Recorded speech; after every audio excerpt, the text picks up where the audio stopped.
कैसे हो? This is DP Singh and you are watching YouTube channel Classmate. तो बच्चों, हम लोग आज से जो क्लास स्टार्ट करने वाले हैं, तो हमने जो इससे प्रीवियस लेक्चर देखा था उसमें हमने हम लोगों ने इसमें रिलेशंस पढ़े थे और type of the relation. Okay, काफी बड़ा लेक्चर था, वो वीडियो बहुत है, तो जिन बच्चों ने अभी वो फर्स्ट वीडियो नहीं देखा है वो उसको जरूर देखें। ठीक है, चैनल पे पड़ा हुआ है, क्लासमेट चैनल पे। आज हम लोग जो क्लास रख रहे हैं वो फंक्शन की, तो फंक्शन, और आज बेटर समझ में आएगा कि रिलेशन और फंक्शन में डिफरेंस क्या है। ज्यादातर बच्चों को रिलेशन और फंक्शन में डिफरेंस नहीं पता होता है। ठीक है, तो आज हम लोग देखने जाते हैं फंक्शन को। एक हम दूसरा नाम भी कह सकते हैं मैपिंग, इमेजेस। ठीक है, तो सबसे पहले ये समझना है कि कौन से फंक्शन होते हैं या कौन से फंक्शन नहीं होते। तो देखो, सबसे पहले देखो, अगर एक सेट ये ए है और एक सेट ये बी है, ध्यान देना, और ये किसी एक फंक्शन ए टू बी एक फंक्शन है। ठीक, तो देखो, मान लो यहाँ पे होता है 1 2 3 4, और मान लो यहाँ पे होता है 10 11 12 13 14 15 लाइन। तो देखो, मान लो अगर 1 की इमेज 10 पे मिल रही है, 2 की इमेज मान लो 11 पे मिल रही है, 3 की इमेज मान लो 12 पे मिल रही है, ठीक है, और 4 की कोई इमेज नहीं मिल रही है, तो ये कभी भी फंक्शन नहीं होगा। सबसे पहले ये समझो, ये जो सेट होता है इसका मतलब होता है कि जो 1 की जो इमेज है वो बी सेट पे जो 10 पे मिल रही है, और जो 2 की इमेज है वो 11 पे मिल रही है, और जो 3 की इमेज है वो 12 पे मिल रही है, और 4 की यहाँ पे कोई इमेज नहीं होगी। तो सबसे पहले ये समझना है बच्चों कि सेट ए का कोई भी एलिमेंट इसमें ऐसा ना हो जिसकी कोई ना कोई यहाँ पे इमेज ना मिले। अब जैसे यहाँ पे अगर मैं यहाँ पे मान लो कह देता 4 की इमेज 14 पे मिल रही है, अब ये फंक्शन है। ठीक है, क्योंकि अब इसमें हर एलिमेंट की कोई ना कोई इमेज मिल रही है सेट बी में। अच्छा, बी के कोई एलिमेंट है 13 जैसे 15, इसकी इमेज नहीं मिल रही है, तो बी का कोई दिक्कत नहीं है। अब मैं इसको और डिटेल में समझाने की कोशिश कर रहा हूं फंक्शन एक्चुअली में क्या होते हैं। ठीक है, तो अगर हम ये बोले, अगर मुझे डिस्कस करना हो फंक्शन के बारे में, तो देखो F A to B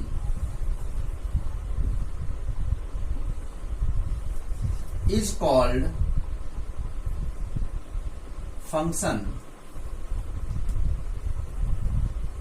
if every element या each element of A या all the element of set A, all element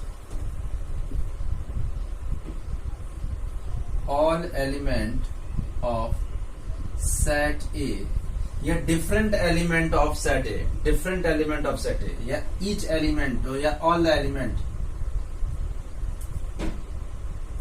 has its या have unique image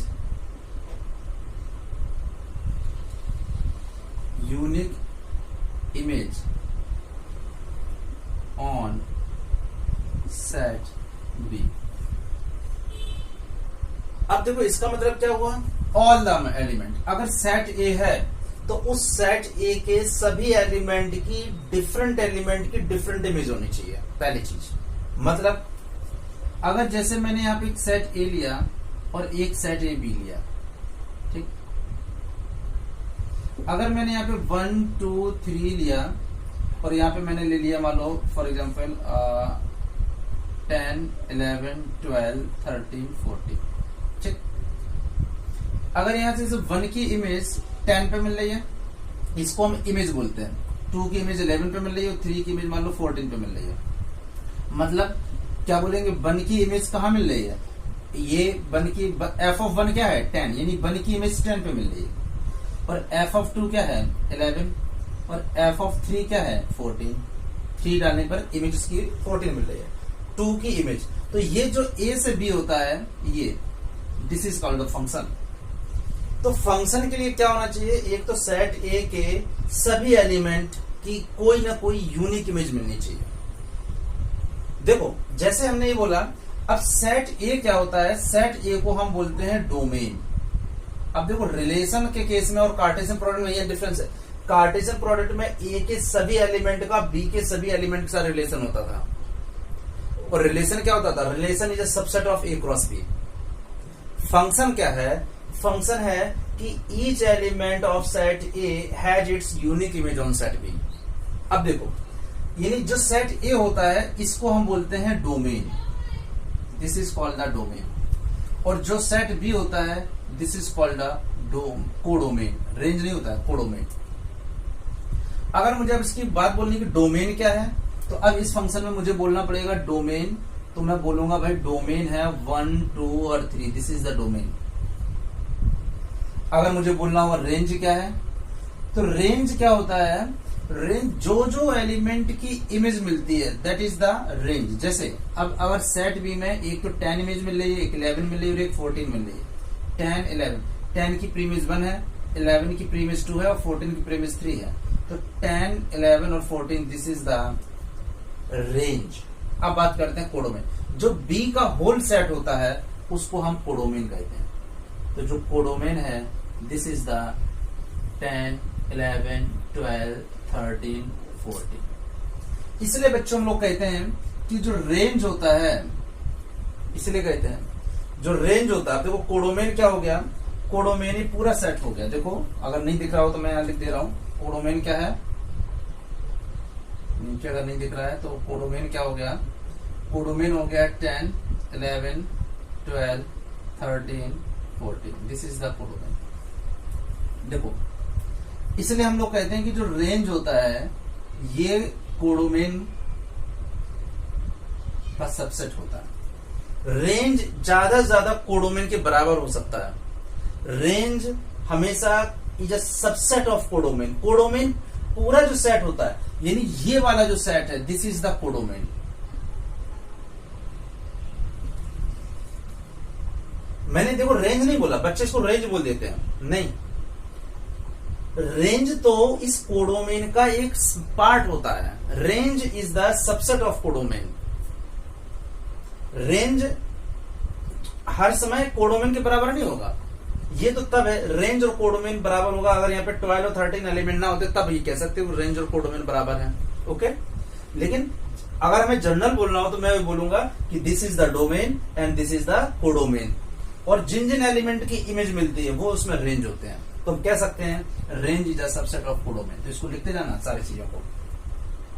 अच्छा, ये तो फंक्शन के बारे में हो गया। फंक्शन के बारे में अगर मुझे डेफिनेशन देनी होगी तो मैं क्या बोलूंगा, each element of set A has its unique image on set B. एक तो देखो अब दो इंपॉर्टेंट चीजें आ गई। पहली इंपॉर्टेंट समझने वाली बात है कि ईच एलिमेंट ऑफ सेट ए, अगर मान लो यहाँ पे ए में कोई एक, ये तो सबने लिख लिया, अगर इसमें 1, 2, 3, 4 एक हमने एक एक्स्ट्रा एलिमेंट ले लिया, और इस केस में ले लेता मैं 10, 11, 12, 13, 14। 1 की 10 मिल रही है, 2 की 11 मिल रही है, 3 की मान लो 14 मिल रही है। ये हमारा सेट F से कनेक्टेड है। This is A, this is B।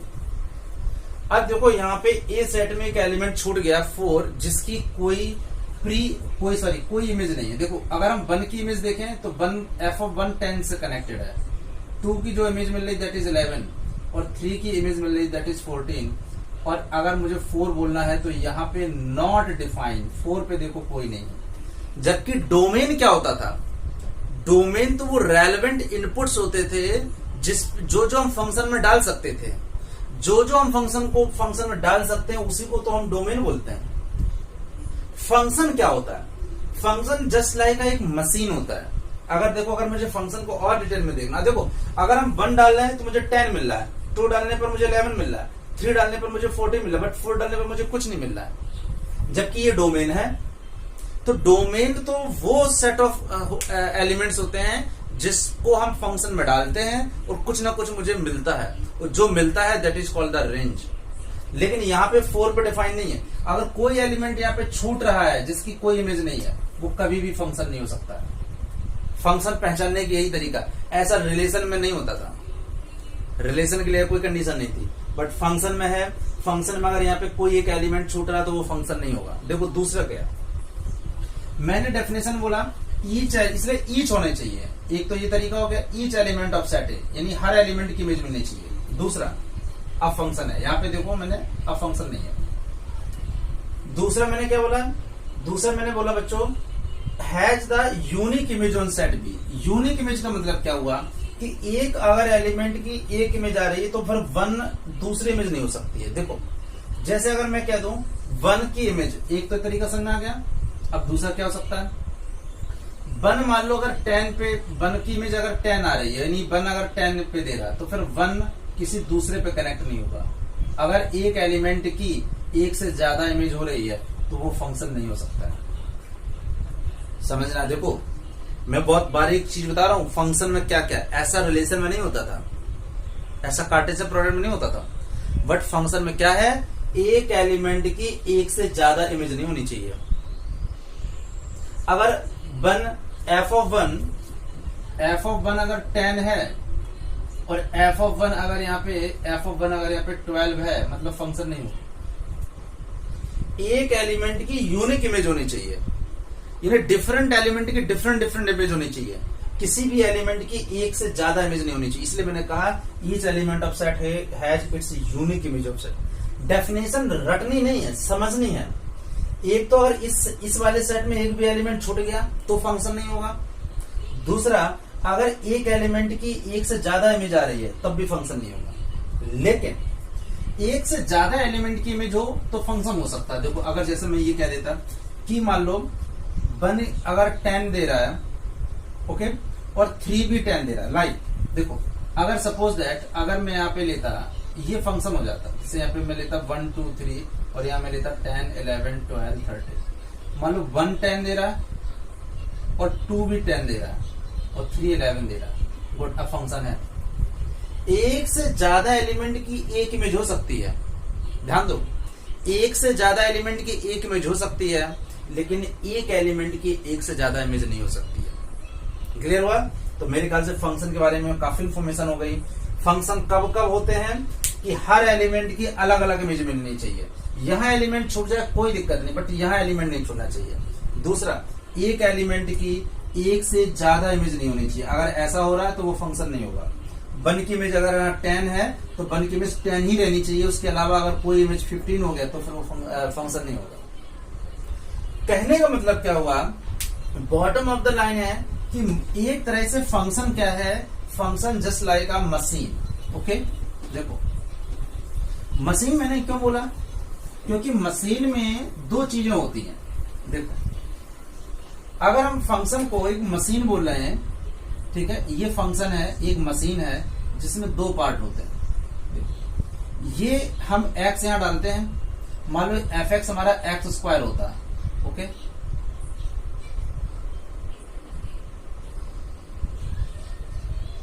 तो ये आउटपुट है, ये इनपुट है। अगर मैंने यहां पे 2 डाला तो देखो 2 डाला, 2 का स्क्वायर करके यहाँ पे वो 4 निकाल देगा बाहर। फिर हमने यहाँ पे 3 डाला तो यहाँ पे 9, यहाँ पे मैंने 4 डाला तो यहाँ पे 60। मतलब जो हम यहाँ पे डाल रहे हैं this is called the domain, और जो फंक्शन के बाद में आउटपुट पे वो बाहर निकाल रहा है that is called the range. Journal में ये समझ सकते हो कि इनपुट को हम जो फंक्शन में डाल सकते हैं that is called the domain.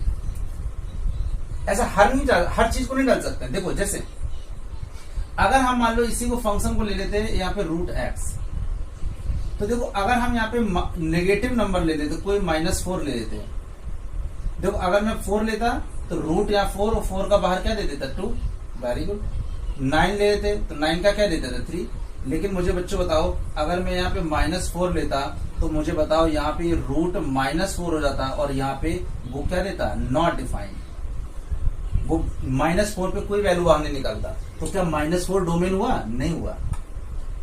तो डोमेन क्या है? डोमेन वो सेट ऑफ इनपुट्स होते हैं जिनको हम फंक्शन में डाल सकते हैं। तो अगर तुमसे बोलना कोई बोले कि डोमेन क्या है फंक्शन की, बोले वो एक्स जिनको हम फंक्शन में डाल सकते हैं, तो वो डिपेंड करेगा फंक्शन किस नेचर का। जैसे इसमें अब देखो अगर यहीं पे फंक्शन होता 1/x, तो मुझे बच्चों बताओ क्या मैं इसमें 0 डाल पाता? 0 डालता तो 1/0, 0 पे नॉट डिफाइन हो जाता, मतलब डोमेन में अब 0 नहीं होगा। डोमेन वो एस होता है जिसको आप फंक्शन में डाल सकते हो। रेंज जो हम इनपुट में डाल सकते हैं, उन इनपुट पे वो क्या क्या बाहर निकाल रहा है, output, this is called the range. Got it? तो फंक्शन एक मशीन की तरह होता है। मशीन क्यों? क्योंकि मशीन में मेन ये वर्किंग सब्सटेंस को हटा दो तो दो ही मेन काम होते हैं, एक इनपुट एक आउटपुट। हमने स्विच ऑन किया, पंखे को एक इनपुट मिला, उसने मैकेनिकल क्या है, उसने रोटेट किया, फाइनल क्या हुआ, तो हवा मिलने लगी। ठीक है? वर्किंग सब्सटेंस क्या है? वो फंक्शन की डिजाइन के ऊपर करता है, this is called the working substance. ठीक है? तो फंक्शन के बारे में आ गया। फंक्शन क्या है? F A to B, A to B, हम ए टू बी भी बोलेंगे, ए मैपिंग बी भी बोलेंगे। ठीक है? ए के एलिमेंट की इमेज, ये एरो बताता है कि ए के एलिमेंट की इमेज मिल रही है। बताया था ना मैंने कि 1 की इमेज 10 पे मिल रही, 2 की 11 पे मिल रही है वो। तो ए यहाँ एरो और एफ ए फंक्शन है। ए को हम डोमेन कहते हैं, बी को हम कोडोमेन कहते हैं। ठीक है? और फंक्शन कब बोलेंगे, कब फंक्शन नहीं बोलेंगे, मैंने अभी इसको डिटेल में समझाया तुम लोगों को। Got it? ठीक है, तो नोट भी करते चलो सारी चीजें। आई थिंक नोट कर भी ली होंगी, पॉज करके सारा चीज नोट करते रहा करो। ठीक है? ओके। अब हम बात कर रहे हैं टाइप ऑफ फंक्शन की। अब हम बात करते हैं टाइप ऑफ फंक्शन। तो देखो, टाइप ऑफ फंक्शन के लिए सबसे पहले होता है 1-1 फंक्शन। पहला है 1-1 फंक्शन, जिसको हम इंजेक्शन कहते हैं या इंजेक्टिव कहते हैं, इंजेक्टिव या इंजेक्शन या इंजेक्टिव फंक्शन। ओके? तो 1-1 का मतलब क्या हुआ? नाम से पता चल रहा, every different element of A has its different element image on B. देखो 1-1 क्या हुआ? अगर मुझे बोलना हो set A to B is called 1-1 function if different element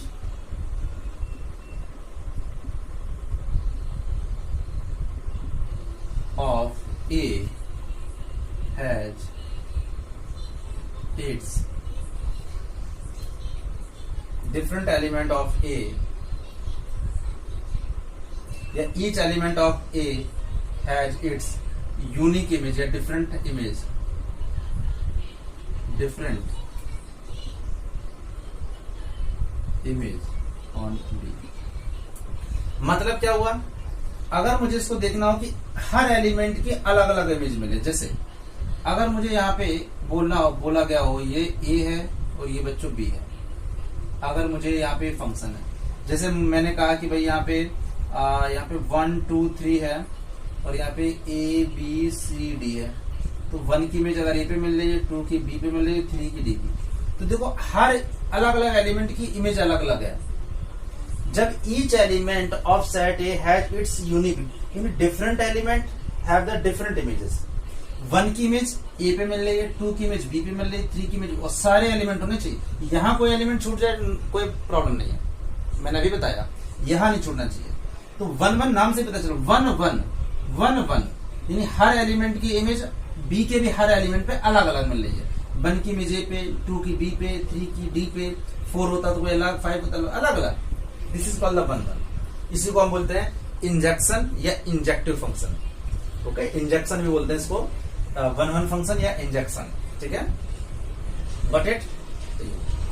अब हमें चेक करना है, तो एल्गोरिथम के लिए देखो, अब 1-1 करने के लिए अब हमें देखो चेक करना हो, जैसे फॉर एग्जाम्पल 1-1 समझ में आ गया, तो एक एग्जाम्पल के थ्रू हम चेक भी करते हैं। तो पहले हम इसकी एक एल्गो लिख लेते हैं, इसके हम लोग लिख लेते हैं यहाँ पे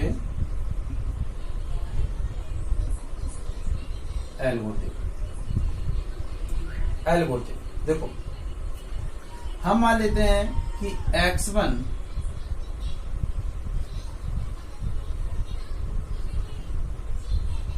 और x2 बिलोंग्स टू सेट ए। हम दो एलिमेंट मान लेते हैं जो सेट ए पे हैं। ठीक है? तो सबसे पहले हम लोग क्या करते हैं, स्टेप 1 में fx1 निकालते हैं, y इक्वल टू fx1, ये स्टेप 1 पे, स्टेप 1।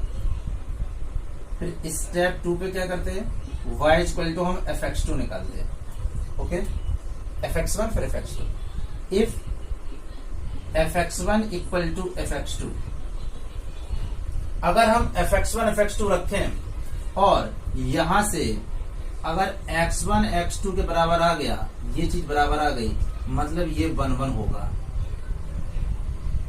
ये एल्गोरिथम है, एल्गोरिथम का क्वेश्चन में कैसे अप्लाई करना है। तो स्टेप 1 बच्चों, जो फंक्शन दिया होगा उसमें हम x1 रखेंगे तो fx1 निकाल लिया, फिर x2 पे हम fx2 निकाल लेंगे। अगर हम fx1 fx2 के बराबर कर दें और करने के बाद सब कुछ सॉल्व करने के बाद अगर x1 x2 के बराबर आ गया, मतलब वो फंक्शन 1 1 होगा, अदरवाइज वो 1 1 नहीं होगा।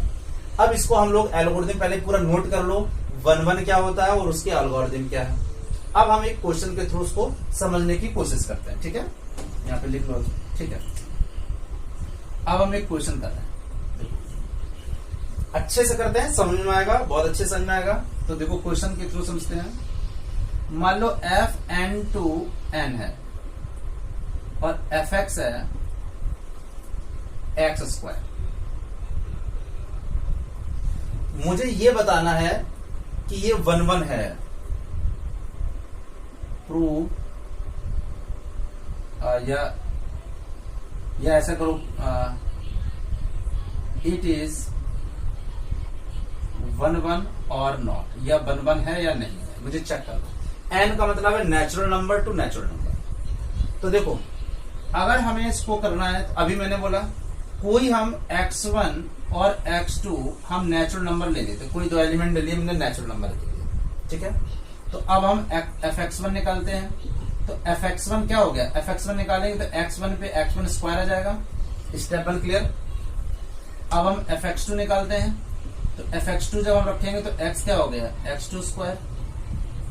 अब हम क्या कर रहे हैं, if fx1 equal to fx2, तो देखो क्या हो जाएगा, x1 square equal to x2 square. जैसे हम स्क्वायर रूट लेंगे बच्चों, तो x1 इक्वल टू क्या होगा, प्लस माइनस x2। जिन बच्चों के समझ में नहीं आता है कि सर x1 प्लस माइनस क्या कर दिया, तो वो समझो अगर x स्क्वायर इक्वल टू 9 होता तो हम x इक्वल टू 3 नहीं लेते हैं, प्लस माइनस 3 लेते हैं, ओके। क्योंकि इधर आएगा क्वाड्रेटिक आएगा a square minus b square, तो a माइनस b और a प्लस b, तो x की वैल्यू। लेकिन डोमेन है नेचुरल नंबर, नेचुरल नेगेटिव होता नहीं है, तो नेगेटिव को इग्नोर कर देंगे। एंड अगर यही पे r टू r होता, रियल टू रियल, तो नेगेटिव होता। अभी मैं उस पे आ रहा हूं। अगर ये फंक्शन होता n टू n, ये एनसीईआरटी में भी है क्वेश्चन, उस समय देख लेना। तो अब क्या है कि डोमेन है नेचुरल नंबर, तो नेगेटिव को मुझे क्या करना पड़ेगा, इग्नोर करना पड़ेगा। तो माइनस को हमें इग्नोर करना पड़ेगा, इग्नोर। तो x1 क्या हो गया, x2 के बराबर। और जब इग्नोर क्यों किया, क्योंकि नेचुरल नंबर जो है नेगेटिव होते नहीं है, इसका मतलब x1 x2 के बराबर आ गया। और जब x1 x2 के बराबर होता है, कैसा है, ये फंक्शन हमारा 1 1 है। This is the 1 1। क्यों 1 1 हुआ, 1 1 क्यों हुआ, क्योंकि ये माइनस इग्नोर कर दिया, तो x1 x2 के बराबर हो गया, और x1 x2 बराबर है, तो वो फंक्शन हमारा क्या हो गया, हमारा 1 1 हो गया। लेकिन अब देखो, अगर हमें इसको डायग्राम से समझना है, तो देखो 1 1 क्यों हुआ, इसके पीछे भी लॉजिक समझो। देखो अगर बच्चों हम नेचुरल टू नेचुरल की बात करें, तो नेचुरल स्टार्ट होता है 1 से, तो 1 2 3 4 से लेकर ऐसे जाता है, और ये फंक्शन है f। तो देखो यहाँ पे 1 2 3 4 5 6 7 8 9 10 और ऐसे इन्फिनिटी तक जाएगा। तो देखो 1 किसकी इमेज देगा, 1 तो फंक्शन एफ क्या है, एक्स स्क्वायर। फंक्शन क्या है, एक्स स्क्वायर। तो देखो क्या होगा, 1 से जुड़ेगा। 2 की इमेज क्या होगी, 4। 3 की इमेज क्या होगी, 9। ऐसी 4 किससे जुड़ेगा, 16 पे। 5 क्या, 25 पे। तो मुझे बताओ हर एलिमेंट की अलग अलग इमेज मिल रही कि नहीं मिल रही है, तो 1 1 हो गया कि नहीं हो गया। हर एलिमेंट की इमेज अलग अलग बने। 5 होता तो नेचुरल नंबर 25 भी कहीं होता, 10 होता तो 100 भी कहीं होता, 11 होता तो 121 भी होता। ऐसी कितना भी बड़ा नंबर होता, नेचुरल नंबर तो इनफाइनाइट होते हैं ना। हर एलिमेंट की अलग अलग इमेज मिलती, और अलग अलग इमेज मिलती मतलब ये 1 1 है। देखो ये चैप्टर को बहुत ध्यान से समझना पड़ेगा। तो दिस फंक्शन इज 1 1। अब क्वेश्चन ये आया, इसको नोट करो पहले, बहुत अच्छे से समझना है इस चीज को। अभी देखो हम थोड़ा सा इसमें चेंज करेंगे और यही फंक्शन मेरा 1 1 नहीं होगा, यही फंक्शन 1 1 नहीं होगा। देखो पहले नोट कर लिया सबने। मतलब n टू n, n मतलब नेचुरल टू नेचुरल में ये फंक्शन हमारा 1 1 है, क्योंकि अलग अलग एलिमेंट मैंने दो तरीके से किए, तुम्हें एक ही से करना है, तुम्हें एल्गोरिथम से करना है, मैंने बस समझाने के लिए बताया ये चीज, ये एल्गोरिथम से करना है। माइनस को इग्नोर कर दिया तो x1 x2, ये working, this is the working. अब देखो, अब हम क्या करने जा रहे हैं बच्चों, अब हम इसमें जरा सा चेंज कर रहे हैं R to R। R to R का मतलब real number to real number. अब ये डोमेन हमारे रियल नंबर है, रेंज भी रियल नंबर है। अब देखो चेंज क्या होता है, कोई नहीं, x1 x2 रियल नंबर हो गए, fx1 लिया तो fx1 लिया, x1 स्क्वायर कोई दिक्कत नहीं, fx2 x2 स्क्वायर कोई दिक्कत नहीं। अगर fx1 fx2 बराबर है तो fx1 था x1 स्क्वायर, fx2 था x2 स्क्वायर, यहां से प्लस माइनस ले लिया। अब रियल नंबर में हम माइनस को इग्नोर नहीं करते हैं, तो इसका मतलब क्या हुआ, x1 प्लस माइनस x2 से कनेक्ट हो रहा है। उस वाले में x1 इक्वल टू x2 का मतलब क्या था, हर x1 एक x2 से कनेक्ट होगा, ईच एलिमेंट की ईच एलिमेंट पे इमेज मिल रही है। Distinct element have their distinct image. But यहाँ पे क्या हो रहा है, यहाँ पे x1 अब दो से कनेक्ट हो रहा है, एक प्लस x2 से और एक माइनस x2 से। देखो यहाँ पे अब माइनस को इग्नोर नहीं कर सकते क्योंकि ये रियल नंबर है, रियल नंबर नेगेटिव होते हैं। हमने पिछले वाले केस में इग्नोर क्यों कर दिया था सेम क्वेश्चन में, क्योंकि n टू n था। नेचुरल नंबर तो हमारे पॉजिटिव होते हैं, वो नेगेटिव नहीं होते हैं, इसलिए मजबूरी में हमें इसको हटाना पड़ा, क्योंकि हमें डोमेन तो यही है ना, this is called the domain, this is the domain. तो अब रियल में नहीं हटा सकते हैं, तो अब एक एलिमेंट की, या ये कह सकते हैं कि एक x1 प्लस x2 और माइनस x2 दोनों से कनेक्ट है, इसका मतलब इट इज नॉट 1 1। अब देखो, अगर ये तुम समझोगे नहीं तो फंक्शन, वही फंक्शन अभी 1 1 था, वही फंक्शन अब 1 1 नहीं है। देखो अब समझ में आ गया। तो जब तक इस चैप्टर को डिटेल में नहीं समझोगे तब तक तुम्हें समझ में नहीं आएगा कौन फंक्शन 1 1 है और कौन फंक्शन 1 1 नहीं है। सेम चीज में वो 1 1 होगा और सेम चीज में 1 1 नहीं होगा। ठीक है, अब देखो, अब हम क्या करने जा रहे हैं, अब जरा इसमें देखते हैं वेन डायग्राम में। देखो इसको करते हैं। देखो बच्चों, अब जब ये रियल था तो रियल में कोई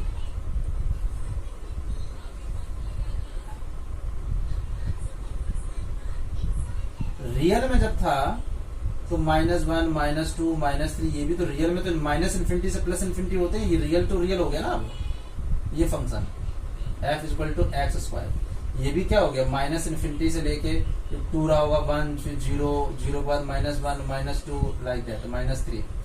तो अब देखो, अब ये 1 1 क्यों नहीं है, देखो जो 1 पे आ रहा था 1, वो -1 पे भी तो बना रहा है। देखो अब दो एलिमेंट की इमेज 1 हो रही, क्यों आ रही है बच्चों, देखो f(1) तो ठीक है, 1 का स्क्वायर होता है जो कि 1 होता है, लेकिन f(-1) भी क्या होता है, -1 का स्क्वायर, वो भी 1 है। ऐसे 2 पे तो 4 आ रहा है, लेकिन -2 पे भी 4 आ रहा है, क्योंकि -2 का स्क्वायर भी 4 होता है, 2 का 3 का स्क्वायर भी 9 है, -3 का स्क्वायर भी 9 होगा। अब दो एलिमेंट की एक इमेज आ रही है, लेकिन ध्यान रहे फंक्शन होगा, क्योंकि फंक्शन में मैंने बच्चों बताया था, फंक्शन में एक एलिमेंट की एक से ज्यादा इमेज नहीं होती है, ये मैंने मना किया था। लेकिन मैंने ये नहीं मना किया था, मैंने कहा था ये तो होता है, एक से ज्यादा एलिमेंट की एक इमेज हो सकती है। लेकिन अगर मैं ये बात करूं ऐसे, एक एलिमेंट की एक से ज्यादा इमेज नहीं हो सकती है, लेकिन एक से, तो अब यहाँ पे क्या हो रहा है, रियल टू रियल में 1 1 क्यों नहीं हो रहा है, क्योंकि स्क्वायर पॉजिटिव 2 का भी स्क्वायर 4 है, -2 का भी स्क्वायर 4 होता है, +3 का स्क्वायर भी 9 है, माइनस रियल में तो आ गया ना। नेचुरल के केस में ये था नहीं, इसलिए हर एलिमेंट के अलग अलग है। अब जो स्क्वायर पॉजिटिव नंबर का है वही से नेगेटिव नंबर का भी तो होगा, 10 का स्क्वायर भी 100 होता है, -10 का स्क्वायर भी 100 होता है। अब दो एलिमेंट की एक इमेज आ रही है, इसका मतलब ये 1 1 नहीं होगा। ये तो मैंने समझाने के लिए बोला है, बट वर्किंग तो यही है। रियल में माइनस को हमने इग्नोर नहीं किया, तो x1 x2 के बराबर नहीं है। क्यों नहीं है, क्योंकि वो ± x2 के बराबर है। That's why it is not 1 1। Got it? तो ये पूरी कहानी है 1 1 की या इंजेक्टिव की। और बच्चों जो फंक्शन वन वन नहीं होते हैं वो मैनी वन होते हैं। देखो अब ये वाला मैनी वन था, एक से ज्यादा मैनी वन, एक से ज्यादा की इमेज एक मिल रही है, मैनी वन, क्योंकि वन वन नहीं है तो 100% फिर मैनी वन होगा। तो इस मैनी वन को हम डिटेल में नहीं पढ़ने जा रहे हैं, क्योंकि जो फंक्शन वन वन नहीं होगा वो मैनी वन। देखो real to real one one नहीं है तो ये फिर क्या होगा, मैनी वन ही है, एक से ज्यादा की इमेज एक आ रही है। ठीक है, तो वन वन हमने पढ़ लिया और मैनी वन भी हमने बता दिया, मैनी वन, गॉट इट। तो इसको हम लोग अलग नहीं पढ़ने जा रहे हैं, मैनी वन को हम इसी के साथ पढ़ लेंगे। जो फंक्शन वन वन नहीं है उनको हम मैनी वन बोलेंगे। ठीक है, ओके। चलो, तो इंजेक्टिव यानी वन वन समझ में आ गया। वन वन का मतलब है हर एलिमेंट की इमेज हर एलिमेंट पे मिलनी चाहिए। बच्चों बहुत अच्छे से इनको कर लो, नोट भी करते जा रहा, नोट जरूर बनाओ, आलस बिल्कुल नहीं। ठीक है, वन वन की बहुत मैंने डिटेल में समझाया, वन वन क्या होते हैं, और मैनी वन समझ में आ गया। मैनी वन कौन, दो हो गए, वन वन हर ईच एलिमेंट की अलग अलग इमेज, और मैनी वन एक से ज्यादा, मैनी की इमेज एक मिल रही है। ओके, अब तीसरा कह लें वन वन और मैनी वन के बाद, तो तीसरा हो गया onto, onto function, onto, इसको हम बोलते हैं सर्जेक्शन या सर्जेक्टिव फंक्शन। सर्जेक्शन, सर्जेक्शन बोलेंगे या सर्जेक्टिव फंक्शन बोलेंगे। ठीक है, ये कौन सा होता है, देखो अगर मैं बोलूं ए टू बी, ये ए के एलिमेंट की इमेज बी पे मिल रही है, ए टू बी, या समझ में आ गया होगा, is called onto if all element of set B, all element of set B has its pre-image, have its pre-image on set A, is called onto if all element of set B have its pre-image on set A। मतलब क्या हुआ, ध्यान दो, all element मैंने अभी बताया था कि यहां पे एलिमेंट छूट सकता है, तो देखो अब ध्यान देना, जैसे मैंने स्टार्टिंग 1 2 3 समझाया था, यहाँ पे मैंने लिया था 10 11 12 13 14 15, 1 को मैंने बोला था 10, इसको 11 और 3 को मैंने बोल दिया था 14। अब ये ऑन टू कभी नहीं होगा, वन वन तो है नो डाउट, वन वन क्यों है कि 1 की इमेज 10 पे मिल रही, 2 की 11 पे, सब अलग अलग एलिमेंट की इमेज अलग अलग मिल रही, मतलब वन वन है बट ऑन टू नहीं है। क्यों, ऑन टू क्या कह रहा, अब यहां तो कोई भी एलिमेंट नहीं छूटना चाहिए, क्योंकि अगर एक यहां पे भी एक भी एलिमेंट छूट गया वो फंक्शन ही नहीं होगा, ये समझने वाली बात है। लेकिन ऑन टू के लिए यहां पे भी कोई एलिमेंट नहीं छूटना चाहिए। देखो अगर मैं कहूं 10 की प्री इमेज क्या मिल रही है, 10 की प्री इमेज क्या है, ऐसे हम एफ बोलते हैं और इसको हम बोलते हैं एफ इनवर्स, अभी इनवर्स पढ़ाऊंगा। अगर मैं बोलूं 10 की प्री इमेज एफ इनवर्स, अगर 10 बोलूं तो क्या है 1, 11 की प्री इमेज क्या है 2, 14 की प्री इमेज क्या है 3। मुझे बताओ 12 की क्या कोई प्री इमेज है, नहीं है। 13 की कोई प्री इमेज है, नहीं है। 15 की कोई प्री इमेज है, नहीं है। तो फिर ऑल का मतलब क्या हुआ, all element of set B, इस लाइन का क्या मतलब, बी के, ये ए होता है, ये बी, बी मतलब कोडोमेन, कोडोमेन के सभी एलिमेंट की प्री इमेज मिलनी चाहिए। मतलब क्या हुआ, हर एलिमेंट इसके हर एलिमेंट से कनेक्ट होना चाहिए। मतलब ये हमारा इसमें 12, 13 और 15 की प्री इमेज नहीं मिल रही है, that's why this function is not a surjective function या ऑन टू फंक्शन। अब देखो अगर इसी क्वेश्चन में, अगर मैं इसी क्वेश्चन में कर देता, ध्यान देना, अगर था 1 2 3 और यहां मैं कर देता 10 11 और 12, 1 की इमेज 10 मिल रही, 2 की ये मिल रही, 3 की, अब सारे एलिमेंट की प्री इमेज मिल रही है, इसका मतलब अब ये फंक्शन हमारा ऑन टू है। ऑन टू के लिए तुम्हें क्या चेक करनी है, जो हमने भी बोला था कि रेंज इसकी क्या रेंज है 10, 11 और 14, और कोडोमेन क्या है 10, 11, 12, 13, 14, 15। अब इसकी रेंज क्या है 10, 11, 12 और कोडोमेन क्या है 10, 11, 12। जब किसी फंक्शन की रेंज कोडोमेन का सबसेट ना होके बल्कि एग्जैक्टली सेम हो जाए, जब कभी रेंज इक्वल हो जाए कोडोमेन के, तो समझ लो ये ऑन टू फंक्शन होगा।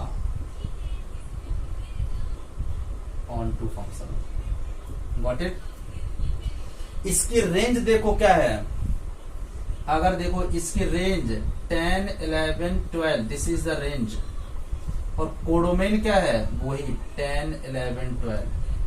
जब रेंज कोडोमेन के बराबर हो जाए तो समझ लो ये ऑन टू फंक्शन है, और इसमें रेंज और कोडोमेन अलग अलग है, इसलिए ये ऑन टू फंक्शन नहीं है। ऑन टू के लिए क्या होना चाहिए कि सेट बी के सभी एलिमेंट की कनेक्शन सेट ए से होना चाहिए, एक भी एलिमेंट यहां पे छूटना नहीं चाहिए। क्लियर। तो ऑन टू के लिए क्या हुआ, पहली सबसे इंपॉर्टेंट चीज कि जो रेंज और कोडोमेन बराबर हो जाए तो वो ऑन टू हो गया।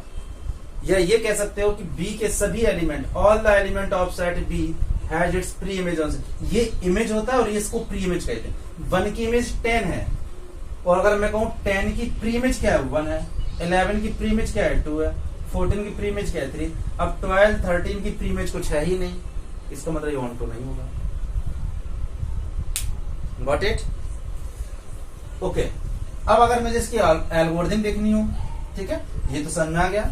अब देखते हैं इसकी एल्गोरिथम, जैसे मैंने 1 की थी वैसे इसकी एल्गोरिथम इसकी करेंगे।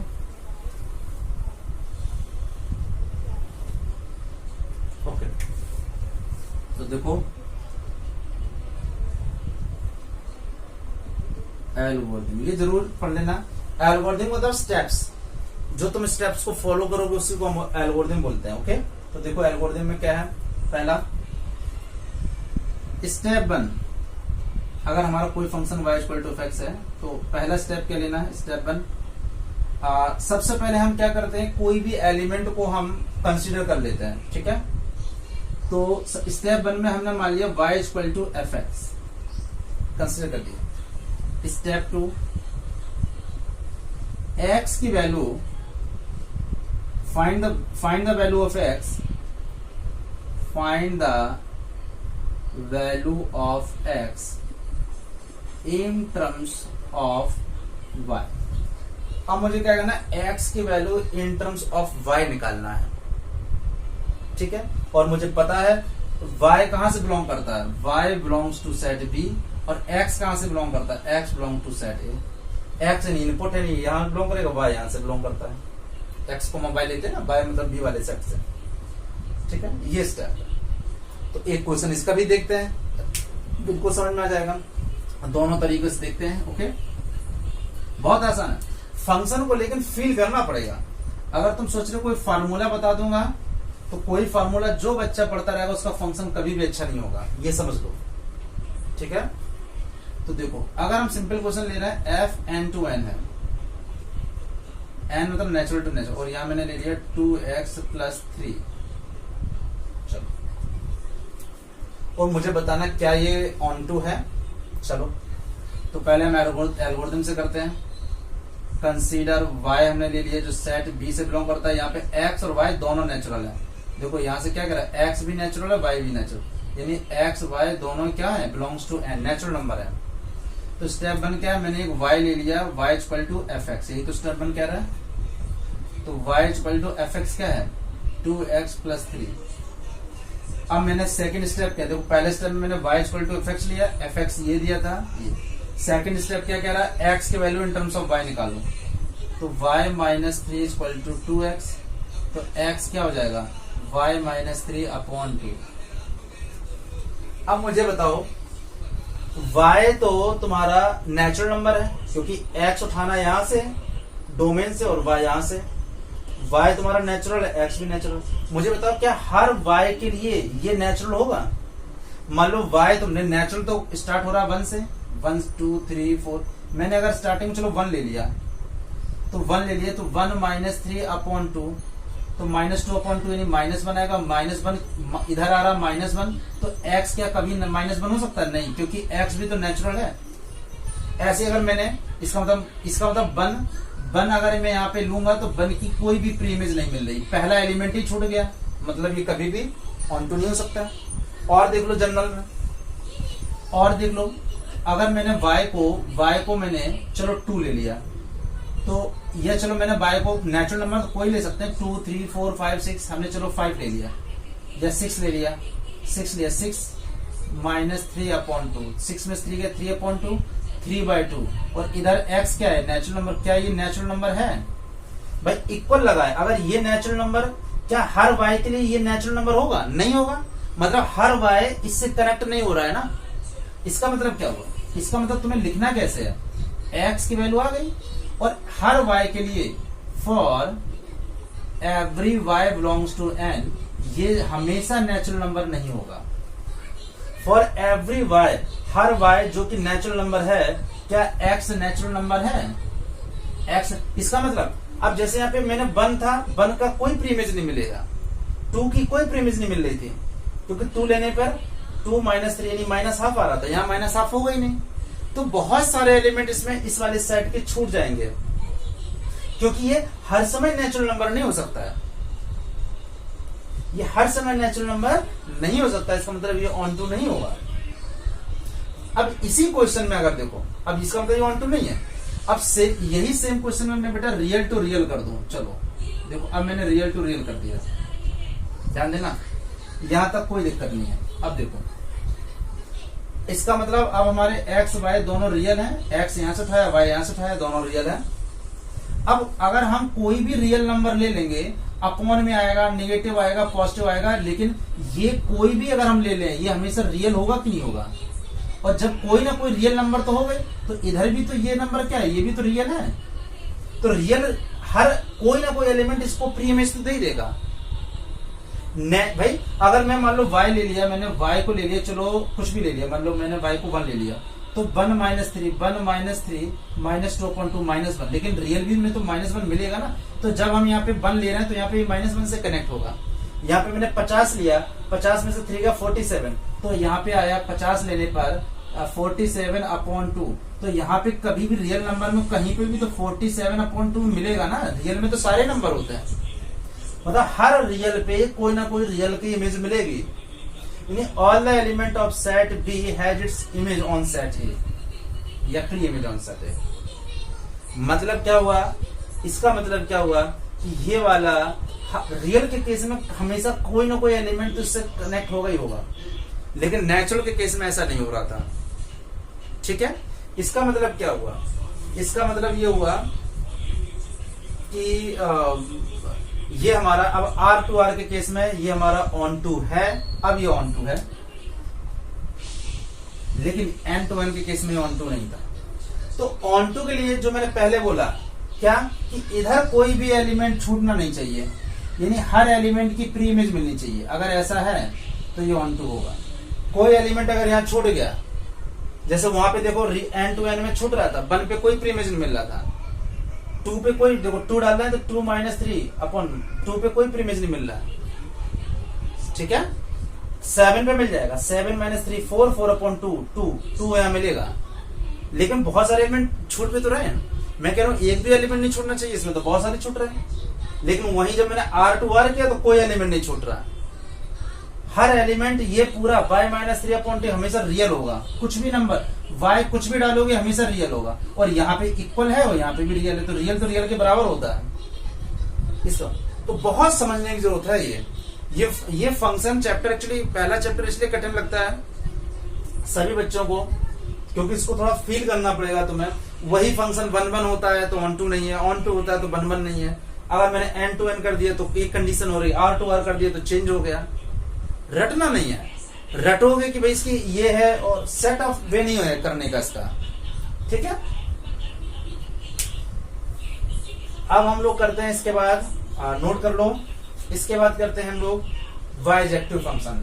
बाइजेक्टिव लास्ट है फंक्शन। ठीक है,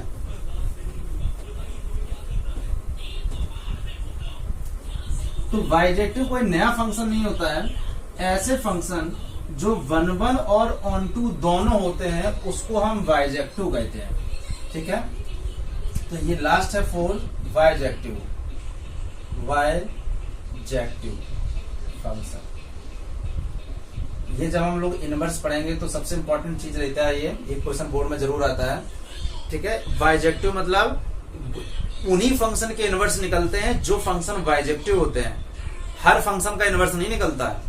ठीक है, हर फंक्शन का नहीं। तो अब बाइजेक्टिव क्या होगा? अगर कोई फंक्शन a टू b है is called bijective if and only if, पहला पार्ट ये 1 1 होना चाहिए। इट शुड बी या इट मस्ट बी, लिख लो इट मस्ट बी 1 1, और 1 1 की हम कंडीशन बता चुके हैं क्या होता है, and it must be onto. मतलब ऐसे फंक्शन जो 1 1 भी होते हैं और ऑन टू भी होते हैं उनको हम बाइजेक्टिव कहते हैं। मतलब 1 1 क्या है? मतलब ऐसा 1 2 3 यहां था a और ये फंक्शन था f, ये a टू b। 1 की इमेज a पे मिल रही है, 2 की इमेज b पे मिल रही है, 3 की इमेज। मतलब अब ये देखो 1 1 है, 1 की इमेज a पे मिल रही है, 2 की इमेज b पे मिल रही है, 3 की इमेज c पे मिल रही है, मतलब 1 1 है। और ऑन टू मैंने क्या बताया था, इसमें इस वाले का एक भी एलिमेंट नहीं छूटना चाहिए, हर एलिमेंट की प्री इमेज मिलनी चाहिए। a की प्री इमेज है 1, b की प्री इमेज है 2, c की प्री इमेज है 3। तो ये इसका मतलब ये एक भी एलिमेंट नहीं छूटा, मतलब ये क्या है, ये मतलब ऑन टू भी है। तो ऐसे फंक्शन जो 1 1 भी होते हैं, जो ऑन टू भी होते हैं, उनको बाइजेक्टिव कहते हैं। तो कभी कभी बोर्ड में आता है कि प्रूव करो this function is bijective and find the inverse of. तो इनवर्स निकालने के लिए सेम तरीका होता है। ठीक है, तो इन्वर्टिबल जब फंक्शन पढ़ेंगे तब हम ये पढ़ेंगे कि वो फंक्शन इन्वर्टिबल फंक्शन होते हैं जो फंक्शन बाइजेक्टिव होते हैं। अब जो फंक्शन बाइजेक्टिव है इसका हम इनवर्स निकाल सकते हैं। तो प्रूव करने को कभी भी आए कि प्रूव करो ये फंक्शन बाइजेक्टिव है, प्रूव करो ये फंक्शन इन्वर्टिबल है, तो तुम्हें 1 1 हेडिंग डाल के 1 1 इसको प्रूव करना है। मैं बता चुका हूं एल्गोरिथम, fx1 fx2 के बराबर है तो x1 x2 के बराबर होगा। दूसरा ऑन टू मतलब जो 1 1 की टेस्टिंग है और जो ऑन टू की टेस्टिंग, जो मैंने अभी जस्ट बताया 5 मिनट पहले, वो दोनों इस क्वेश्चन में पुट कर देनी है। 1 1 अगर उस फंक्शन को मैं प्रूफ करूंगा 1 1, फिर उसको हम प्रूफ करूंगा ऑन टू।